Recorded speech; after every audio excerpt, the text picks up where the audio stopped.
So does KP being out or limited give the Mavericks a window to make this a series? I mean, look, he's played very well off the bench, and the Mavericks have not had an answer for him. People are now, I think, overreacting a bit. And I can see that in the point spread, which is now up to 2.5. It opened up at 1.5, so 1 point in favor of the Dallas Mavericks. So the betting public thinks that Porzingis not playing is a big deal for Game 3. And look, if you get rid of a player that's playing meaningful minutes and is somewhat unguardable by this Dallas Maverick team, of course, you can make the argument that it makes it harder for the Celtics.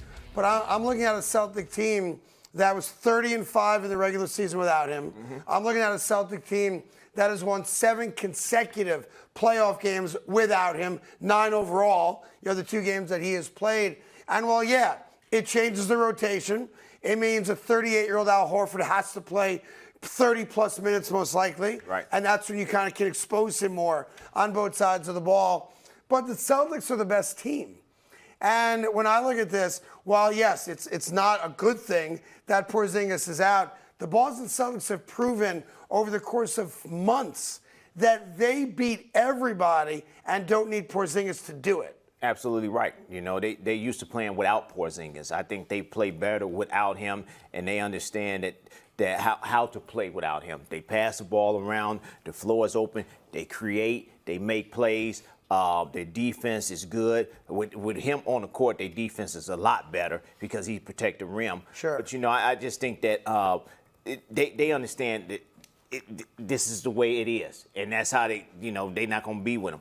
Dallas Mavericks have to come in and be like, hey, we can't worry about Porzingis. We got to worry about ourselves and what can we do to get back in this series, and that's take care of their home court. And remember, the Celtics have a 2-0 lead, and arguably their best player, I guess there's some debate on that, Jason Tatum has shot like crap. Yes. I mean, he was 6 for 22 in Game 2. He was 6 for 16 in Game 1. He's barely made any threes in this series either. So you have won 2 games, and your most prolific scorer hadn't scored yet. Correct. So from that standpoint, if he has a good shooting night, the Mavericks are in trouble whether Porzingis plays or not. But I've watched every minute of this NBA Finals, and I know most of you sit out there and go, oh, Luka's done his job. Oh, it's Kyrie's fault that Kyrie's not gotten the job done offensively. That's a fair criticism of Kyrie. But how about we take a closer look at Luka Dončić and what he doesn't do well, what he has not done well, and why the Dallas Mavericks are in the spot they're in. A little circling on your guy, Luka Dončić, who is a traffic cone defensively in this series. He's a traffic cone. Everybody with the ball has no problem whatsoever, watch this, blowing right by him. Like he doesn't play defense and hasn't played defense in this series. Off the dribble. Yeah, see you later. In the lane, kick out, ball motion. He's late to get over. Luka Dončić, and I can show you 10 more of these plays, and I will. Luka Dončić, little drive-by. Right there. He's like a statue. He went yum. He's like a statue defensively, Tim Hardaway. And nobody wants to talk about it because of his prolific scoring. But he is a liability against the Boston Celtics off the dribble in the first 2 games of this series. He got a painkiller injection before the game. And so I don't know where he's hurting that or up in his abdominal or his chest or somewhere. But, the whole team has to get better. It's just not Luka. Defense stinks. Defense is about effort. Yeah, that's what it's about. Defense is always about effort. I don't know that he's giving a lot of effort. Well, I mean, I'm going to tell you this. I'm going to tell you this. Tonight, all of them better get effort or they'll be down 0-3. I think the way that he plays defense, that is the one thing about his game that nobody will say he's the best player in the world. Sure. Because rightfully so. Outside of that, he's the best player in the world on offense. But when it comes to defense, that clip that you just saw, from an effort standpoint, I understand he has the need, the pain, the injection, and I get all of that. But one thing I tell my daughter and I tell my son, you cannot coach effort. No, you can't. I don't care how many shots you make. Mm-hmm. I don't care how many shots you miss.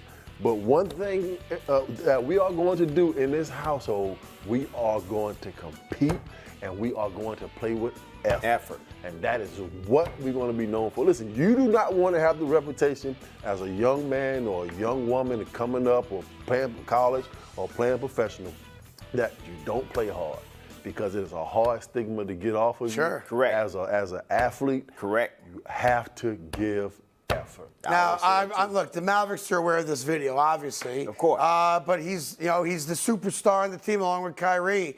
Do you think Jason Kidd sits down and shows him those videos You and have says, to. Luka, you're killing us on defense? Well, I think that Jason Kidd does the same as all the Lakers coaches have done with LeBron James. No. Stay away. I don't agree with that. But you know what? I do say this: if you want to be candid with your ball player and you trying to win a championship, you have to talk to him. You have to talk to him and say, look, this cannot happen. You got to stay in front of your man. You got to play some defense. You got to give a little bit more effort on defense and not let them blow past you. Yeah, and by the way, I'm not exaggerating. I could have cherry-picked 15 plays from the first two games of this series where he on defense, his feet are crossed up. The dude's no joke. Are blowing right by him like he's stationary. And it's the first time the whole postseason this is happening to him in the first two games. We saw that one time when Harden went past him a couple of times because he was in foul trouble. Right. And he didn't want to foul out. But this is legit that he has to come out. The Celtics are doing He's this to seeing him. this too. Yeah, he's The seeing Celtics it. are doing it to hearing him because they could hide him on a non-shooter in the Timberwolves series because they didn't have creators outside of Anthony Edwards. Right. But the Celtics have creators all over the court. All So five there's of nowhere to put him, and they're going to find him. They're actually searching Luka out and going after him, and that also makes him tired on offense. We always talk about Luka finding mismatches and putting other guys in the pick and roll. The Boston Celtics are putting him in the pick and roll. Right, every time. Right. Every time. Like against Golden State Warriors, they was doing that against Steph Curry. Every time. All right, so here we are, Game 3's tonight. Mavericks are slight favorites, 2.5 points. I got to get you all on the record so I can embarrass you tomorrow, of course. Who wins tonight's game and by how much? Dallas Mavericks win by 5. Mavericks by 5. Back against the wall, Dallas has to pull it out. Mavericks by how many? 10. Mavericks by 10. Celtics double-digit win, 10 points. Wow. All right, everyone's got their pick out there. I know he. Hey there, thank you so much for watching The Carton Show. You can subscribe right here to get all the latest bits and segments from the show. And by the way, while you're at it, we have a lot of great shows on FS1, so check them out too.